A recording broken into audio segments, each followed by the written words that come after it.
can there be this devotional relationship with everything? That there's a quality of faith, a quality of trust, a quality of unconditional love that suffuses our relationship with experience, no matter what the content of experience is itself.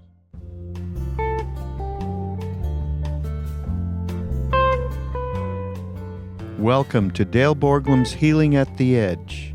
We are very happy to share with you Dale's profound insight and open heart. Please go to BeHereNowNetwork.com/Dale to support this podcast. Hi, everyone. My name is Aurora Leonard, and I'm the Associate Director of the Living Dying Project. And I wanted to let you all know of a couple of exciting events that we have coming up. The first event is actually a unique opportunity to be with Jetsuma Tenzin Palmo herself. For those who don't know her, please get to know her. Jetsuma was one of the first Westerners to be ordained as a Tibetan Buddhist nun. She spent 12 years meditating in a cave in northern India, and later, with a blessing from the Dalai Lama, she founded a nunnery in India where women live, study, and learn Buddhist philosophy, some of whom have already completed 13 years and are committed to lifelong practice.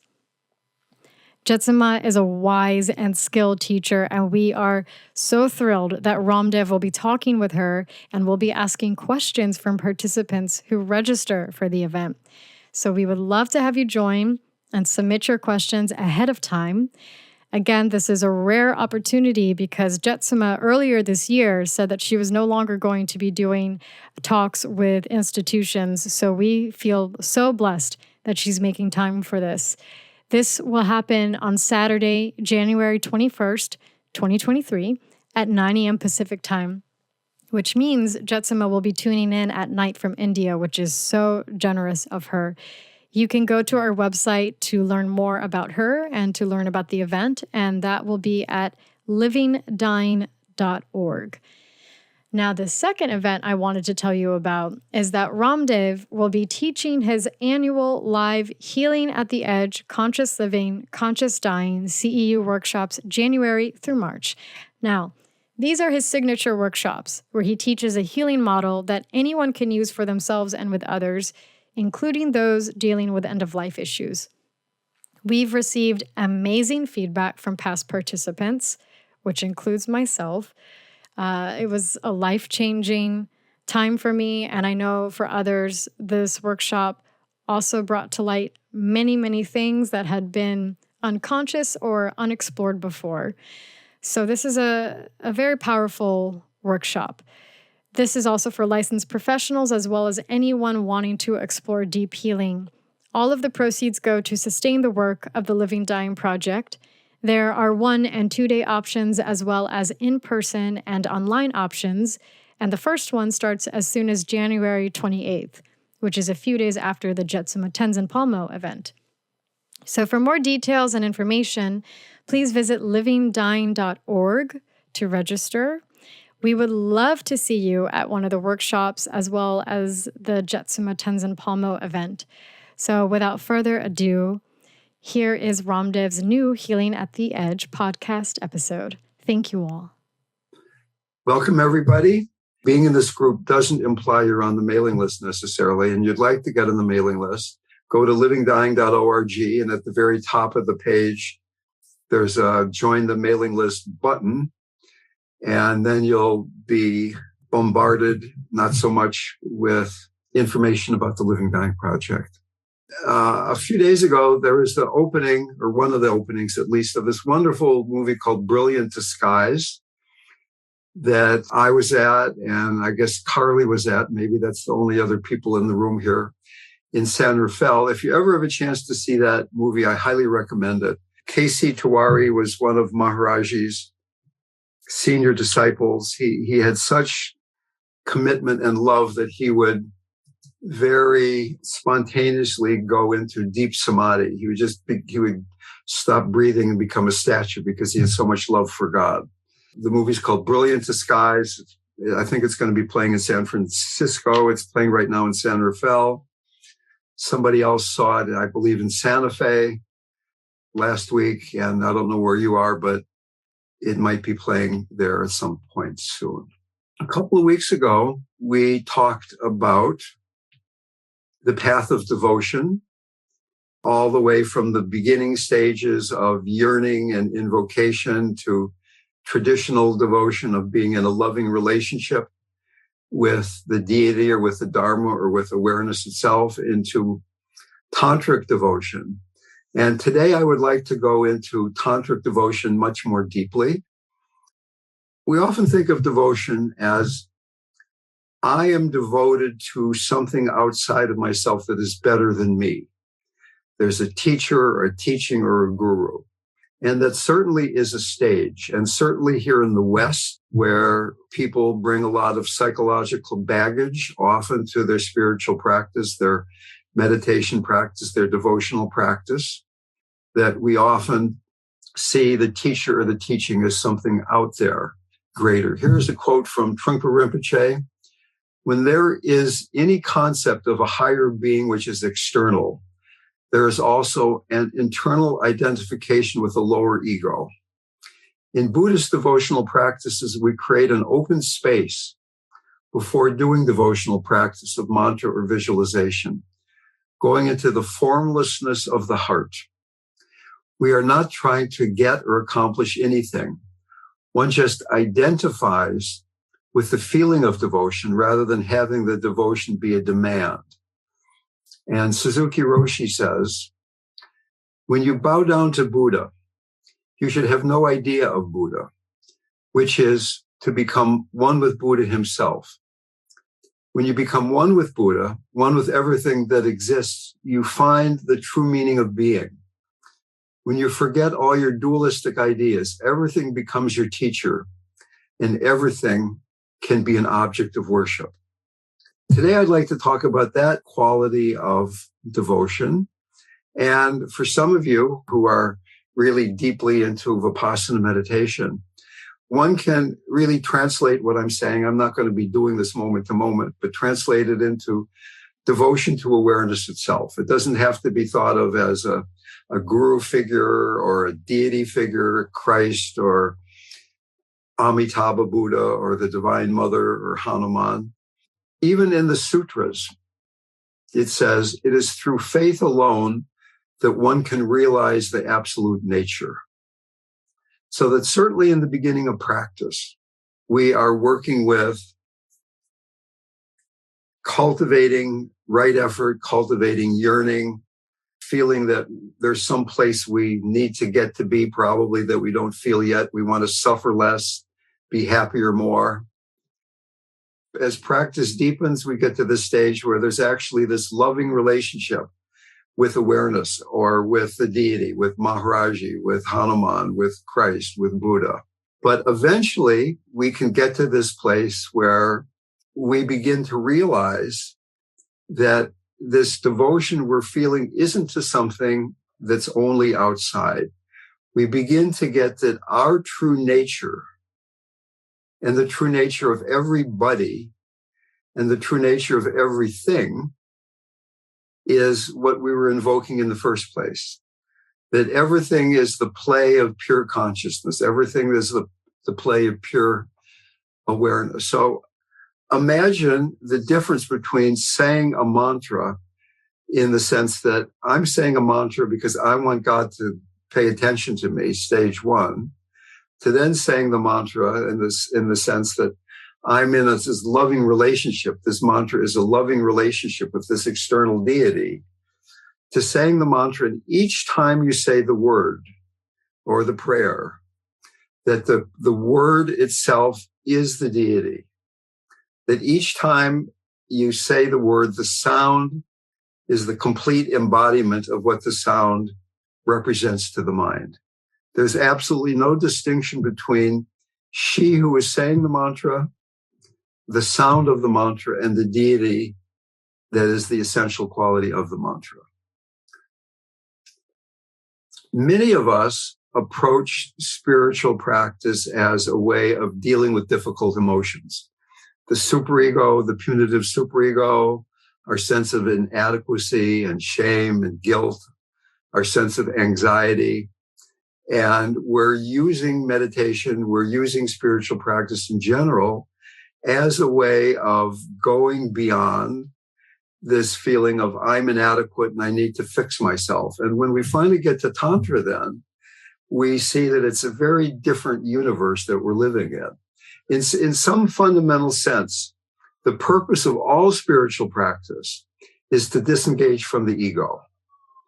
There's still going to be an I, there's still going to be an ego that you and I have, but we're not identified with it anymore. Ramdas has this really corny line. He says, if you're a son of a bitch and you get enlightened, you'll be an enlightened son of a bitch. There's probably some truth to that. I think it's harder to get enlightened if you're a son of a bitch. But at the same time, it's not that we've got to fix all of our personality quirks. I've met enlightened beings who are not particularly friendly people. It seems, they're into, I'm a monk, leave me alone or something like that. And what we're talking about here is that we can even then begin to see emotion from the tantric sense as a healing message, that we don't have to get rid of anger. We don't have to get rid of sadness. We don't have to get rid of emotions that previously we have felt have been difficult. So we're going from devotion, which is a lot easier than the next stage, which is compassion. Compassion is more difficult than devotion because we're opening our heart to something that's difficult. We're opening our heart to suffering. But then from compassion, we go to this tantric relationship with emotions, tantric devotion, where anger itself is awakeness, it's aliveness. Maharaji got really angry at times, and then immediately it was gone. It wasn't something he was holding on to. There was a meme a number of years ago that emotions only last 20 seconds. Pema Chodron said it, so it must be true, right? Emotions only last 20 seconds. And I think what she was saying is that cortisol is gone in the bloodstream in 20 seconds if you don't grasp at the emotion, right? So you can feel sadness, you can feel anger, you can feel uncertainty, and just let it come and let it go. But if we have these emotional conditionings where we've got these samskaras, where we're feeling, instead of I am blessed, we're feeling things just aren't good enough. This mantra, this subconscious mantra, things aren't good enough. I've got to fix it so it's better. When we're in that state of things aren't good enough, then we get caught in emotion and we pour cortisol on the cortisol on the cortisol. And this anger or the sadness or the grief or whatever it is lasts not for 20 seconds, but for 20 minutes or 20 hours or 20 days or 20 months or something like that, right? It's not that we're trying to make the emotions go away, but finally beginning to trust that we are that which is whole itself, that which we're invoking, that the deity is our own true nature. But this tantric stage is only a great idea until the mind, the heart mind, is open enough through mindfulness practice and compassion practice. As long as we don't have enough compassion for our difficult emotions, the mind is going to be unstable and we won't be able to surrender into, to rest in that wisdom that there isn't some higher being out there that we're lower than, but that it's all pure consciousness. It's all pure awareness. We can love awareness itself. If you're not into deity practice, can we love awareness? Can we love practice itself so deeply? And in fact, in Tibetan way of looking at things, they talk about that practice develops in stages. The outer level is taking refuge while remembering that the outer guru is simply the display of the guru, which is the mind. And the inner level of practice, it purifies perceptions and it involves receiving. So we're going beyond doing, we're beginning to receive the blessing. And the secret level is that we visualize the guru in the heart. We realize that it's not something outside. And the most secret level is that the deity is none other than ourselves. We are the deity. You're the deity. Donald Trump is the deity. Vladimir Putin is the deity. John LeBlanc is the deity. putting them in all the best company there. Not only that, your anger is, and the chair you're sitting in, it's all pure consciousness. What we could be talking about here, or another way of talking about this, is unconditional love as the center of an awareness practice. So that instead of being aware of the object per se, we're with the nature of the object, that everything has as its essential nature pure consciousness, pure love, pure awareness itself. And that instead of getting all caught up in everything that's changing and our ego's involvement because of all past conditioning being bounced around by our relationship with all the stuff that we're experiencing, instead we're resting in that the nature of everything is whole. So for example, Maharaji said things like, the best form to worship God is every form. Somebody asked him, what's the best form to worship God? Should I worship Hanuman? Should I worship Jesus? He said, the best form to worship God is every form. He said, see God in everyone. That includes yourself. Can we begin to see God in ourselves? Can we see God in all the people on the screen here right now? And he also said something that's really bounced around in my brain ever since. He said, to understand Shiva, you have to love the mother. Okay, so in Hindu Tantra, Shiva is the unmanifest absolute. It's pure consciousness. It's not form. It's just pure consciousness itself. And the mother is all form and matter and energy and everything that can be experienced. So he says that to really understand Shiva, to really connect with the unmanifest, to go purely into consciousness in that way, you have to have this relationship with form and matter. And this guy, Mr. Tiwari, that I was talking about in the beginning, he said to me that Hanuman, the embodiment of selfless service, lives at the boundary of form and formless, 1 foot in the world and 1 foot in the formless. And that having a foot in each of those creates selfless service, that you see that this whole play of the world is just a manifestation of the unmanifest, and we can simply serve as we move through life. I'd like to read 2 poems by Hafiz, my favorite poet. I read these a few weeks ago. Know the nature of your beloved.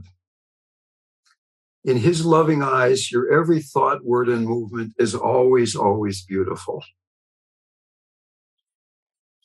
So imagine that you have this imaginary friend or this real friend who everything you do or say, no matter how neurotic you get, no matter what kind of a bad day you're having, every action, every thought, every word you say is beautiful.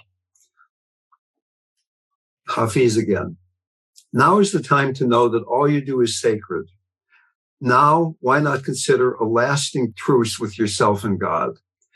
Now is the time to understand that all your ideas of right and wrong were just a child's training wheels to be laid aside when you can finally live with truth and love.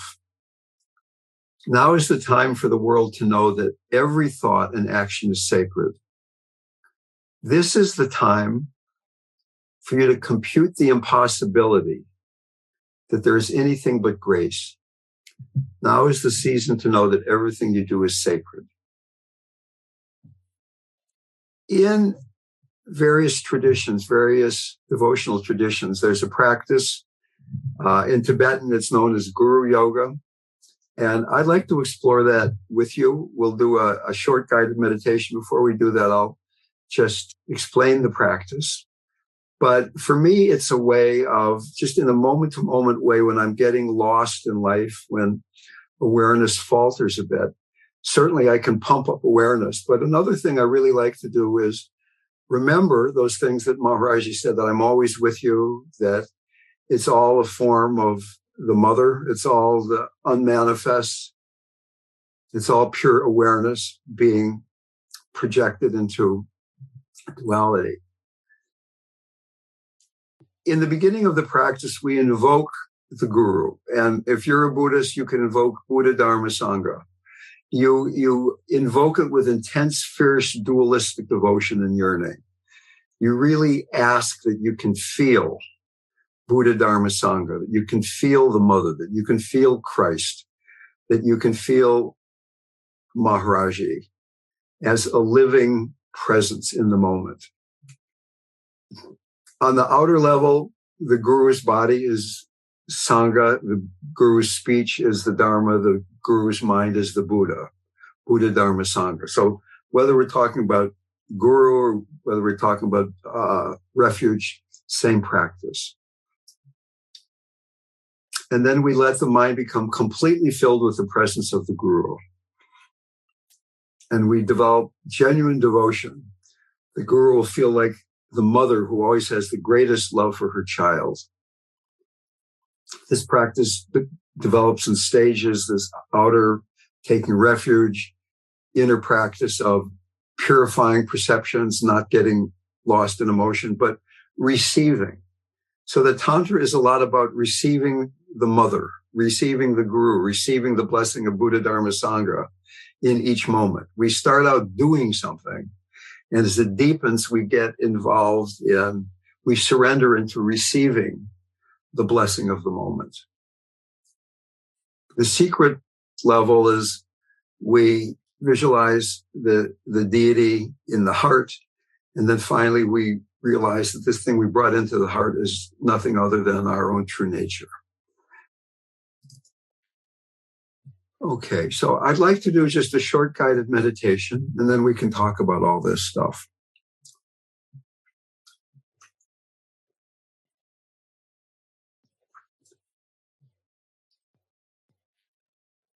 The subtitle to today's talk, which might be a good introduction to this meditation, is love something or someone so much that you love the whole world.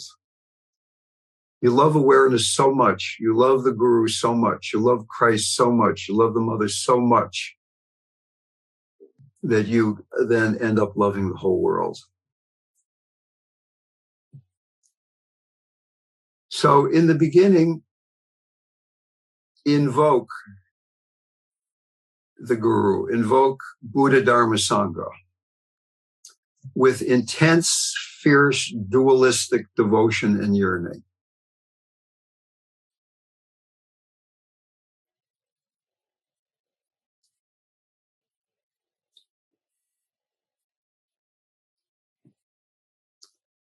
Maybe you're saying a mantra, maybe you're asking with a prayer, maybe you're going into the deeper feeling of taking refuge.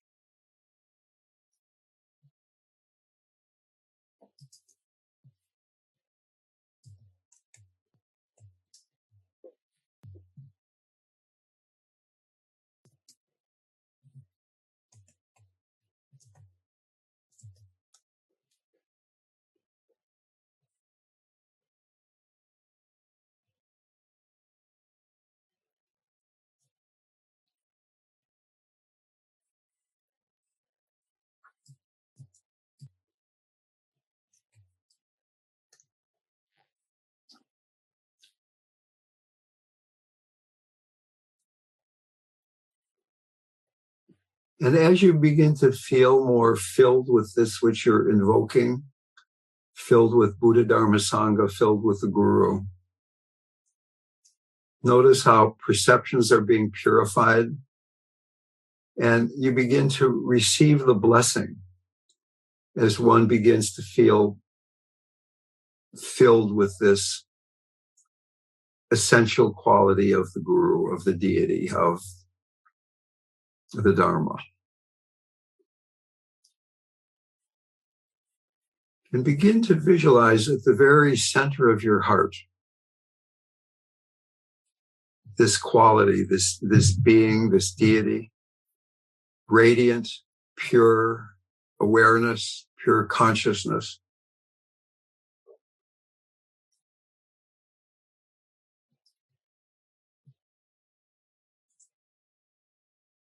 resting in the center of your heart.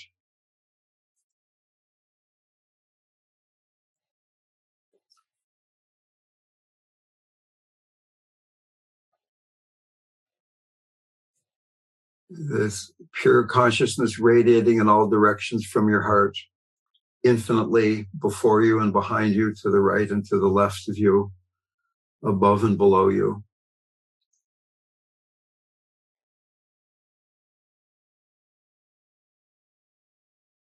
There is no emotion or sensation or thought or perception that can arise that in any way interferes with the absolute truth of this pure awareness resting in the center of your heart mind.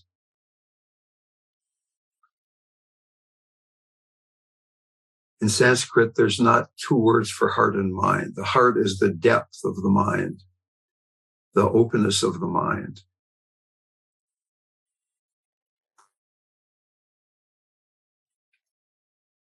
And then at this most secret level, we recognize this deity as ourselves,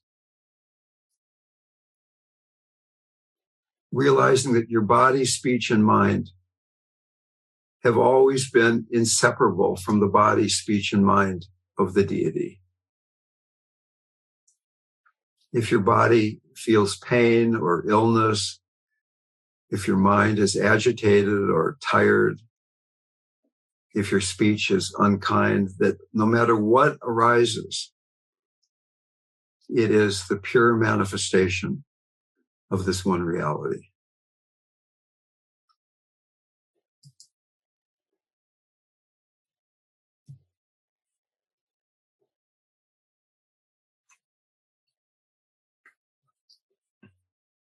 And then just resting in the natural simplicity, where you don't follow thoughts nor try to prevent them from arising.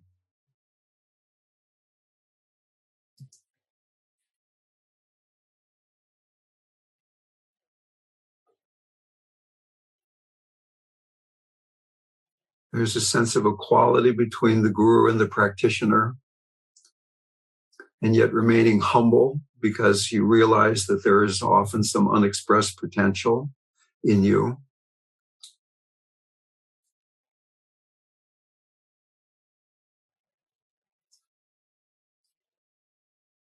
The impossibility that what is experienced is anything but grace.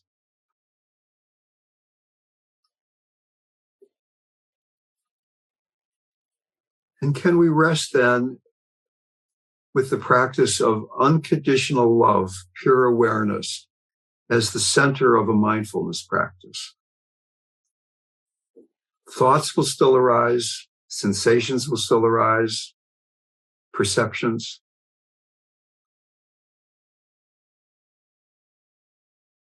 But the nature of each arising is the nature of that which you have invoked, and which is your own true nature and my own true nature. Opening to the grace in every moment, seeing absolutely no distinction between the spiritual and the mundane.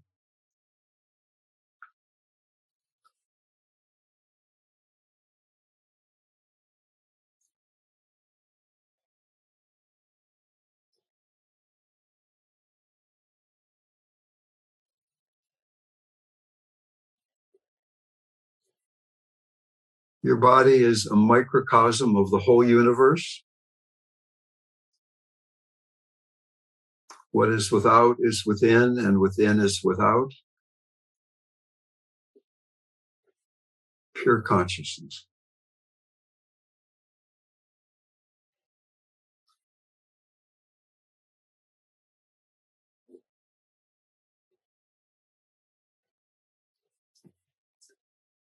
Everything is a real form of divine consciousness. So that we're not passively receiving data, but instead experiences flowing out from us, creating form moment to moment to moment.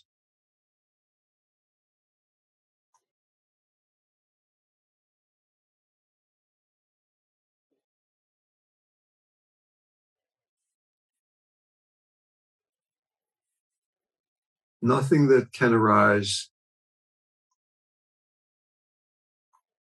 is other than a pure manifestation of consciousness itself, of the Guru, of the essence of Dharma.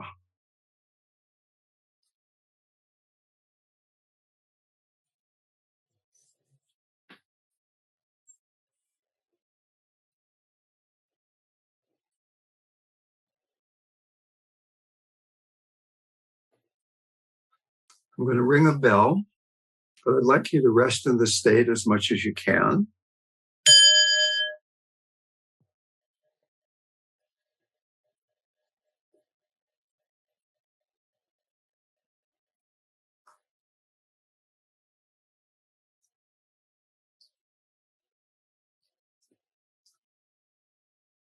And see if you can begin to notice that when subtle impressions of past actions, some scars are activated, when there's a feeling of not enough or I need to fix something, that we're able to hold it gently, and that it's nothing than another form of the same divine reality that manifests as all things. So that we're learning to digest emotion, digest experience, rather than getting buried again and again. This is not a mental process. It's not about creating a different story. But digesting emotions, even difficult ones, allows us to rest in aliveness, being fully present to what is felt moment to moment without judging, letting go of the story. Either you're devouring the mother or she is devouring you. And in devouring the mother, it's digesting experience, particularly digesting emotion, moment to moment. And when she is devouring you, that's when you are lost in all of her forms, particularly some of the more difficult forms. Can there be this devotional relationship with everything? That there's a quality of faith, a quality of trust, a quality of unconditional love that suffuses our relationship with experience, no matter what the content of experience is itself.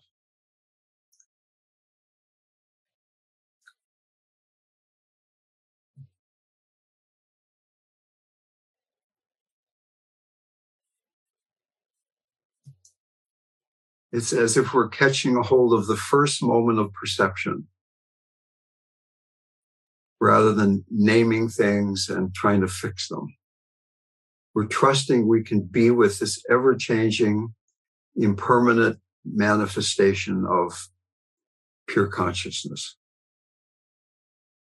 the vibration of perception itself.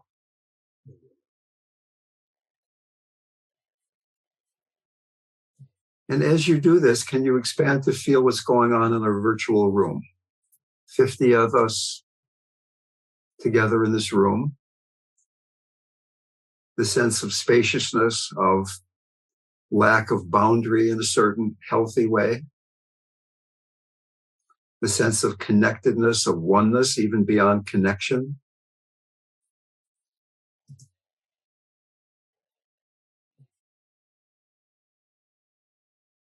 A sense of I am blessed, rather than things just aren't good enough. It is through faith alone that one can realize the absolute nature.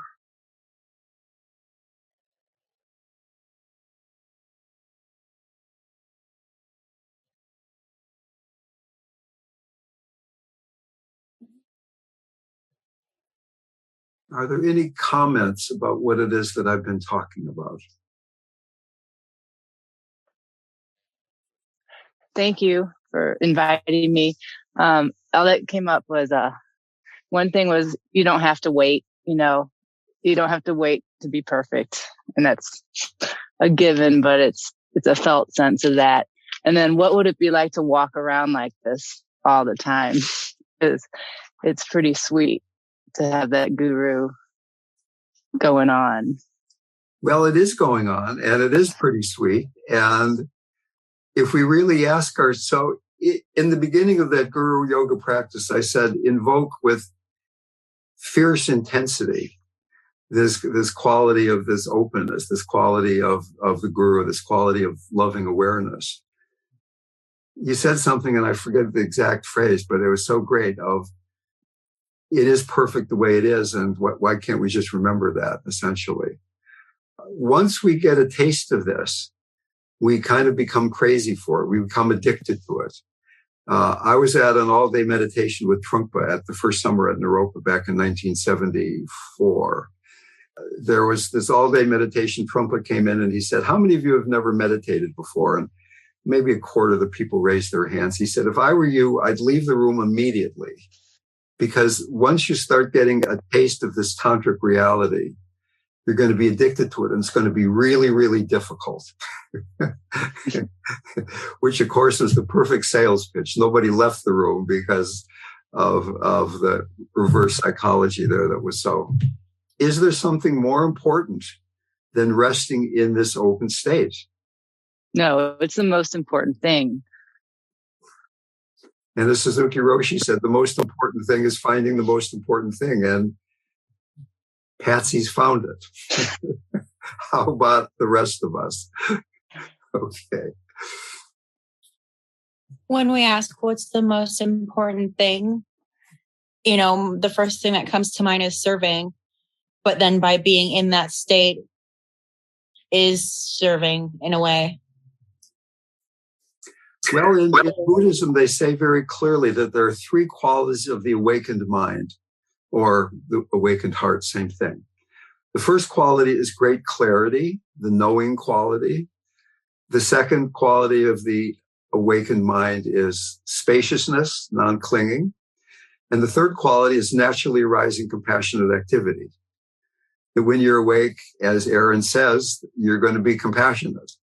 But I think it's, how can I say this without being too pejorative, that it's easy to get lost in service without being awake, using service as a way of avoiding your pain, right? So that the most important thing, to me, the most important thing is not service, but the service is the result of rest. It's the effect. And the cause is resting in true nature, awakeness, right? So that I know a lot of people who are nurses and doctors and healers of all different sorts who are serving, and they're a bit burned out and they're a bit lost in maybe the bureaucracy that they're serving within. Anybody else? Yeah. Hi. Hi, Laura. Hi. I really am attracted to the idea of like the divine or God or whatever as being pure awareness. It's like easier for me to conceptualize, and I have religious trauma, so I don't really like working with a personification of the divine. And just the abstract pure awareness is easier for my mind to grasp for some reason. And that's been really helpful to me in learning to trust and surrender into that awareness, that feeling of like everything being connected. Yeah. I don't remember where I was going with that. Well, I hear that. And I think for a lot of people that very early on, we had some religious upbringing and it was very dualistic and probably judgmental. I was raised as a Lutheran, and we had to memorize in parochial school, Luther's Small Catechism, where you're basically saying things. I'm totally unworthy of grace. I'm no good at all, but please, dear God, in your infinite wisdom, be nice to me, even though I'm really a piece of crap. It's like, and we internalized that. And I ended up, as soon as I got off to college, I ran away from church as quickly as I could. And I went off to India, and Maharaji gave me a Jesus mantra. So, Carl Jung said that to reach complete integration of personality, you have to go back to the religion of your childhood and be able to accept it. So maybe that's not something you have to do right now. Maybe getting away from that trauma and realizing that Maharaji or the Dharma is holding you in each moment is a useful thing. But eventually we have to go back to even that woundedness and realize that that is something that has brought us to this moment. That the yearning that has come out of that brokenness of early religious instruction is what has motivated and inspired us, in some sense at least, to practice in the way that we are. I mean, I practiced because I was so unhappy. I went to India. I almost died in my search for God because I wanted to be happy. I wanted to not suffer so much, not because I had some overwhelming love for God. That was not it at all. It was that beginning stage of invoking something that is outside and better than me that I could learn to begin to trust.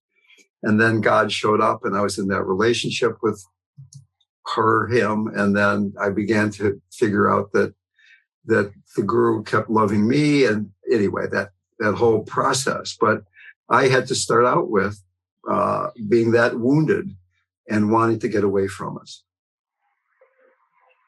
Yeah, that sounds exactly the same as me. It really helps to, it makes it easier to conceptualize,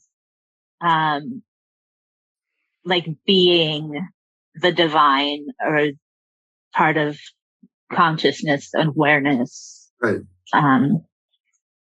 For me. Thank you. You're welcome. Conceptualize being the divine. What an idea.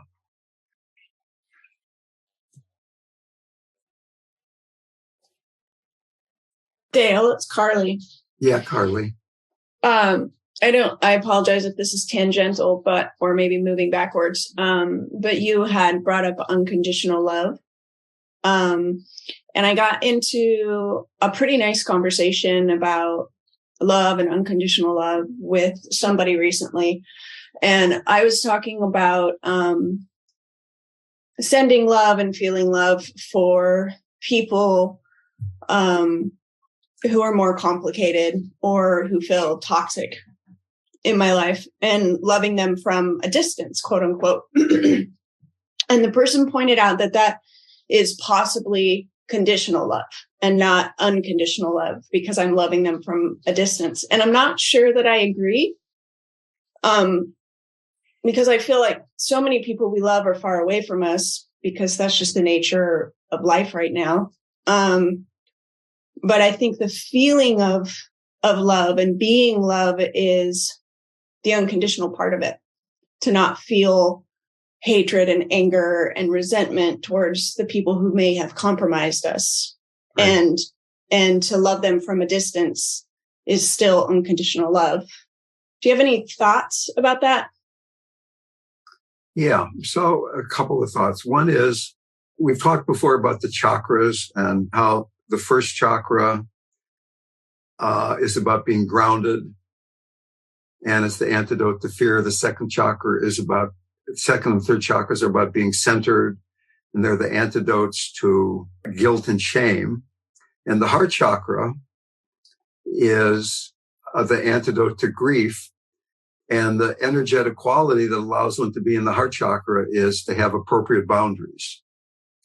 So to me, the heart is the center of the spiritual path. Before the heart, we're working with ego structure, and I'm being aware, and I'm doing this, and I don't like that, and I'm trying to be aware of this and that. And after the heart is like Tantra and going into the oneness of things. So love or compassion can be spelled with a small L or a capital L, a small C or a capital C. as we go into the heart, it begins as I'm loving you, I'm loving myself, I'm having compassion for this suffering or that suffering. And as we go more deeply into it, we realize that this open-hearted quality is a release of our true nature in kind of the way that Natalie was talking about. We can use our relationship with grief itself to open to love. Rumi has this quote that I come out with every other talk practically. Grief is the garden of compassion. So that in the beginning of opening the heart, it's certainly true that we have to protect ourselves some, that compassion isn't just for the person out there that's suffering, it's for you. That it's not my consciousness, it's the consciousness. It's not my pain, it's the pain. So that initially, one experiences unconditional love with a sense of, I need to have boundaries here. I need to take care of myself a bit because I'm maybe not grounded and centered enough, present enough so that I can deal with the toxic nature of this other human being. And whether you call it conditional or unconditional, I don't know. I mean, to me, that's just words, but that in the heart, we go back and forth between just resting there and noticing something's closing us down, like the way you felt after that guru yoga practice, the way Patsy was talking about that. Just keep going back to that place of unconditional love. But then when we're not there, we have to have a bit of conditional love. And even in the deepest practice, Dzogchen or Advaita Vedanta, not non-dual, non-practice, the slogan is kind of no effort at all. But when you get caught, just the slightest effort to realize that even this is an expression of unconditional love, right? So we're resting in the unconditional, and then we get a little caught in something because of our samskaras, because of our conditioning. Laura Lee had her upbringing. I was a Lutheran. All these things happened. I had this kind of parents. You have that kind of parents. And we're resting in openness. Our meditation has been expansive and nurturing in the deepest possible way. And then something comes that grabs us. And then we're back in the conditional. And it can only take a second or 5 seconds where we notice that. And that the movement is a surrender back into the wholeness. It's a receiving even as much as it is a doing into the unconditional. Thank you, Dale. Yeah. Why don't we do a guided meditation?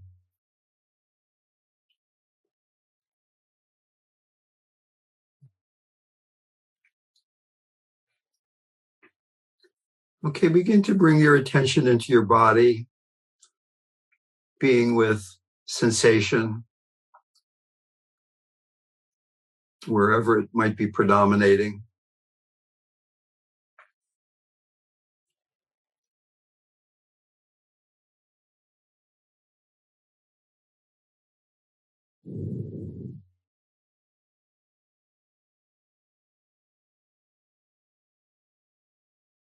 And then to stabilize awareness in a more somatic sense, take a few grounding breaths where as you're breathing out,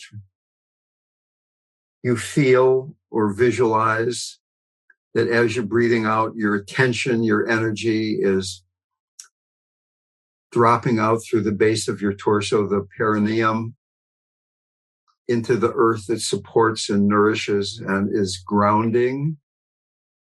And as you breathe in with a natural, easy in-breath, you're receiving that grounding energy, trusting that you're supported, you're nourished.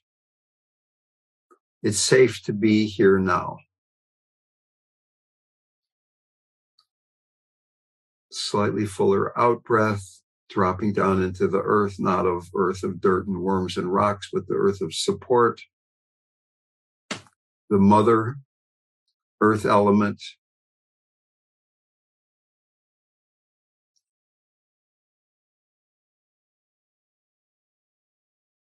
supported in being present.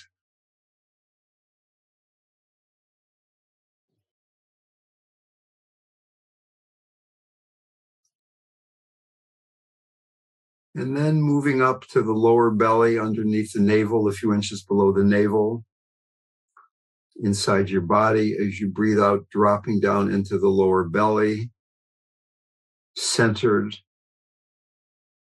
antidote to guilt and shame, letting our sense of self drop from the head down into the belly. With each out-breath, dying from who we think we are down into the center of gravity of who we are.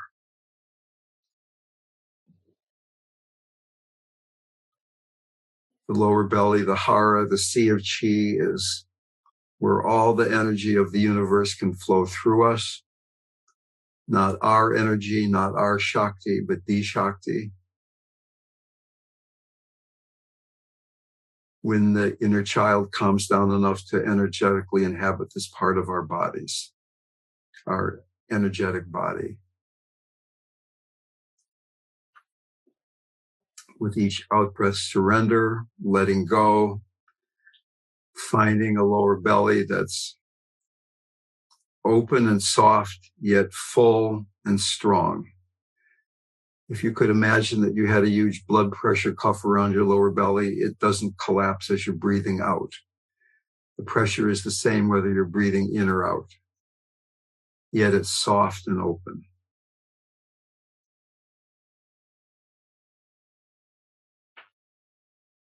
Almost as if you could hear my voice from your belly rather than pay attention to your belly. Pay attention from your belly.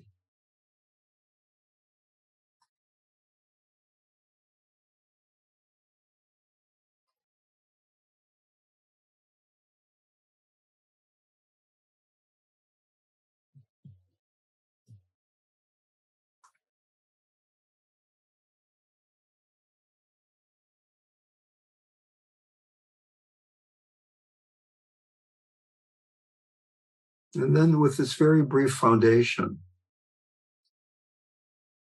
invoke Buddha, Dharma, Sangha, invoke the Guru, but realize that this is not just a mental picture, but what we are invoking, feeling, visualizing is primordially true. The Guru, pure awareness, is inherent, immanent in each moment.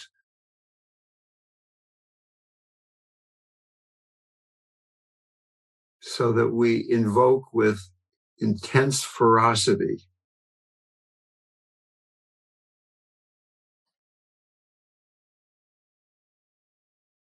regardless of content.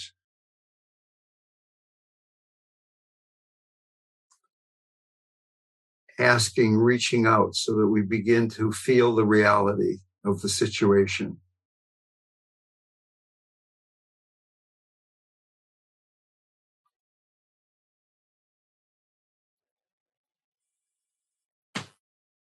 And that this reality is centered in our heart.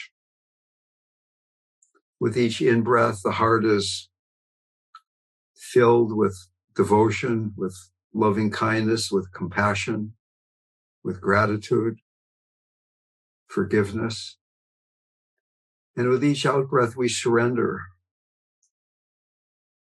into spaciousness in all directions.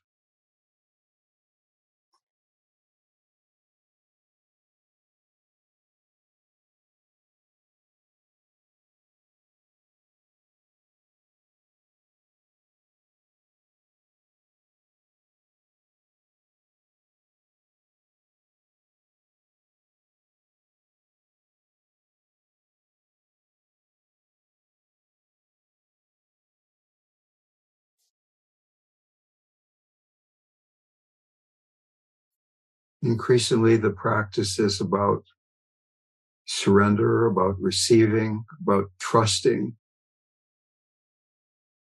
that each moment is the play of manifestation of pure awareness. Maharaji's statement, I'm always in communion with you. Be peaceful, I am everywhere.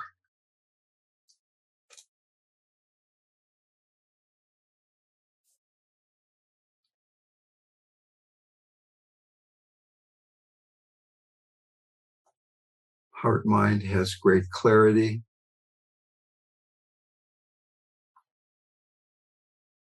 Being with each arising without grasping. Sky-like, spacious mind.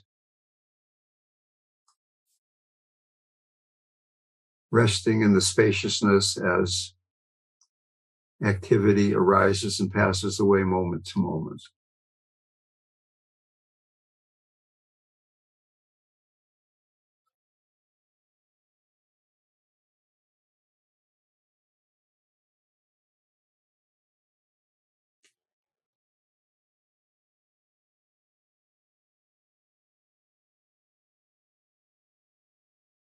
You are that which was invoked, your own true nature, not separate from the deity, not separate from pure awareness itself.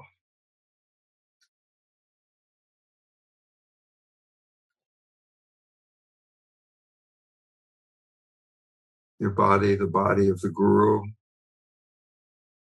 Your mind, the mind of the guru. Your speech, the speech of the guru.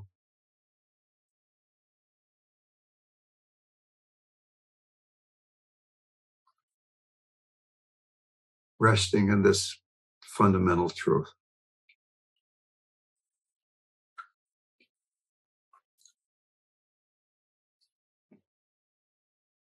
Catching the first moment of perception without needing to name.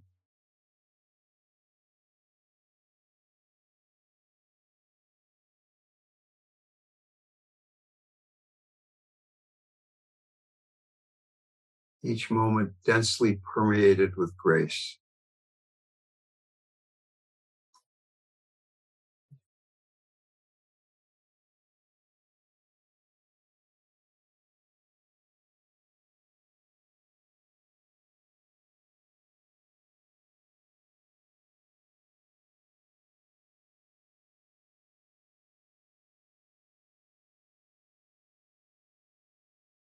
Exploring how little effort can go into practice. Just the slightest effort of surrender when you notice that you're grasping and identified with impermanent expression.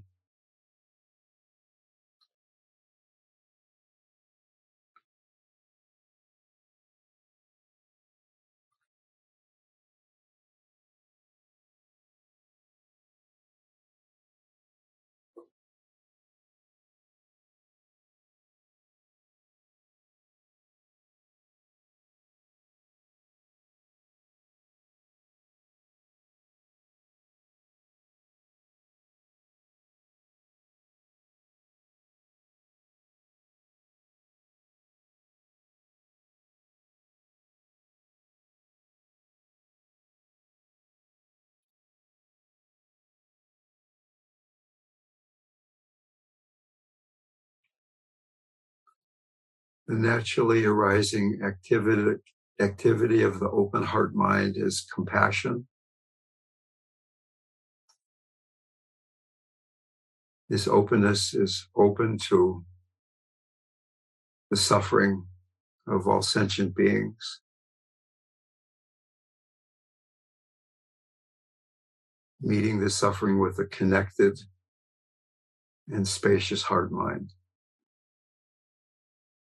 Those that you know, that you care about.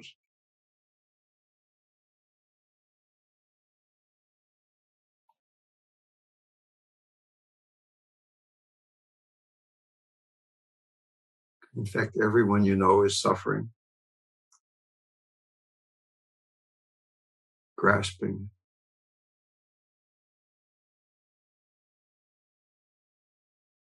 And all those countless beings that you will probably never even meet. Your heart, vast, boundless enough to open to and invite in all of that suffering.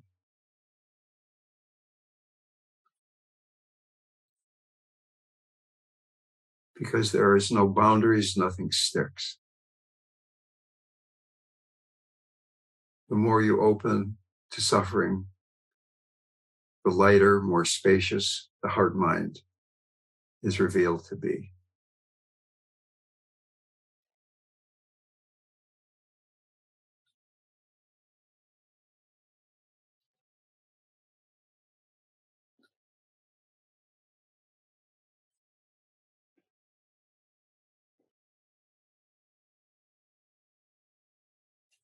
Simply resting in spaciousness.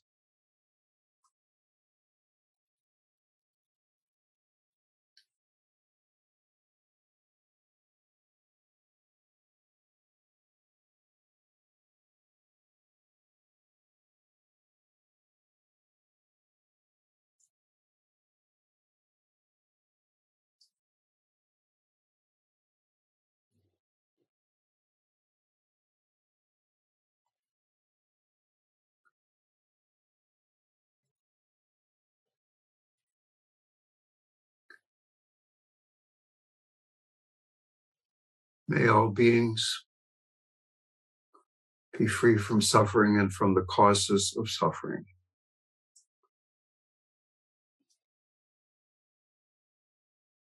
May all beings realize the boundless and transparent nature of their minds.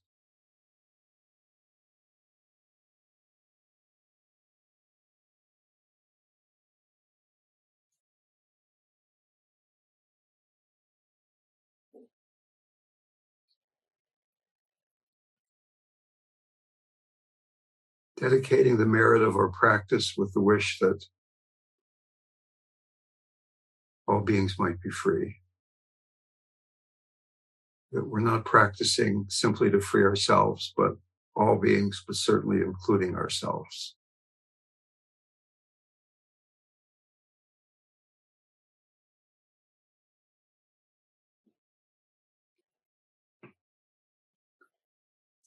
I developed a very short meditation called the 2-breath meditation that I think right now would be a very good way of integrating what we just did into post-meditation. So that the 2-breath meditation goes up, down, in, out. On the first in-breath, you go to the top of your head and you just extend your spine like God is straightening out your spine a little bit, motivation. And in the first out breath, you drop down into the belly, that's centering breath. On the second in breath, you breathe into your heart. And the second out breath, you breathe out into spaciousness in all directions.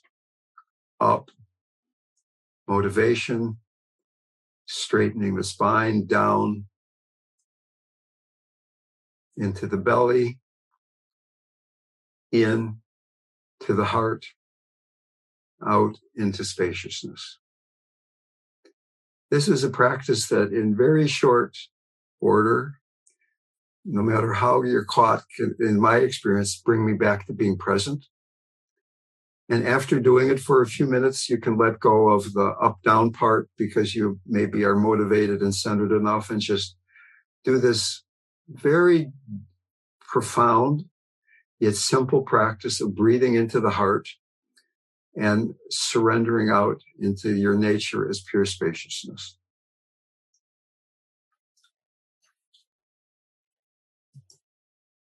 It's been really a pleasure to be with everybody, a privilege, a love fest, if I might say that. Thank you all so much. Hope to see you soon. Ram. Thank you, RamDev. Thanks, RamDev. Thank you all. Have a good weekend. Take care. Thank you. Thank you. Bye, everyone. Bye. Bye.